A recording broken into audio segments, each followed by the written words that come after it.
তারুণ্যের প্রথম ভোট ধানের শীষের জন্য হোক। তারুণ্যের প্রথম ভোট ধানের শীষের জন্য হোক, এই স্লোগান দেশবাসীর কাছে পৌঁছে দিতে নেতাকর্মীদের আহ্বান জানিয়েছেন বিএনপির ভারপ্রাপ্ত চেয়ারম্যান তারেক রহমান।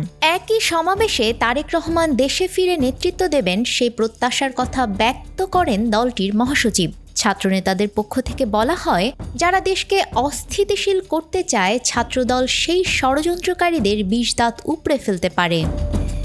জুলাই আগস্টের গণ অভ্যুত্থানের বর্ষপূর্তি উপলক্ষে মাসব্যাপী কর্মসূচির আয়োজন করেছে ছাত্রদল। তার অংশ হিসেবে রোববার বিকেলে রাজধানীর শাহবাগে ছাত্র সমাবেশে লন্ডন থেকে ভার্চুয়ালি যুক্ত হয়ে প্রধান অতিথির বক্তব্য দেন তারেক রহমান। তিনি বলেন, ফ্যাসিবাদ মুক্ত বাংলাদেশে তোমরাই তোমাদের অধিকার প্রতিষ্ঠা করবে। বাংলাদেশের গণতন্ত্রকামী মানুষ তোমাদের সাথে আছে।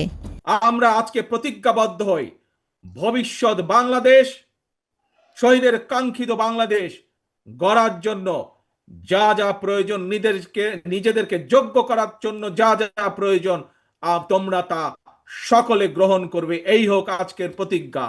আজকের প্রতিজ্ঞা হোক তারুণ্যের প্রথম ভোট ধানের শীষের জন্য হোক। ফেব্রুয়ারিতে নির্বাচন হবে, সারা দেশের মানুষ সে অপেক্ষায় উল্লেখ করে বিএনপি মহাসচিব বলেন, তার আগে বাংলাদেশের মানুষ অপেক্ষা করে আছেন তাদের নেতা তারেক রহমান দেশে ফিরে আসবেন। গোটা বাংলাদেশের মানুষ অপেক্ষা করে আছে যে ফেব্রুয়ারি মাসে নির্বাচন হবে।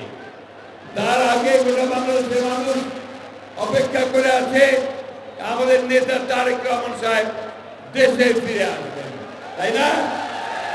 সমাবেশে ছাত্রদলকে রুখে দেওয়ার ক্ষমতা বাংলাদেশের কারণ নেই বলে মন্তব্য করেছেন বাংলাদেশ জাতীয়তাবাদী ছাত্রদলের কেন্দ্রীয় সভাপতি রাকিবুল ইসলাম রাকিব। তিনি বলেন, দেশকে যারা অস্থিতিশীল করতে চায় ছাত্রদল চাইলে সেই ষড়যন্ত্রকারীদের বিষ দাঁত উপড়ে ফেলতে পারে। আজকের এই সমাবেশ থেকে আমি তাদেরকে হুঁশিয়ারি উচ্চারণ করে দিচ্ছি, যদি সাহস থাকে ছাত্রদলকে ফেস করার অনুরোধ জানাচ্ছি সেই ষড়যন্ত্রকারীদের।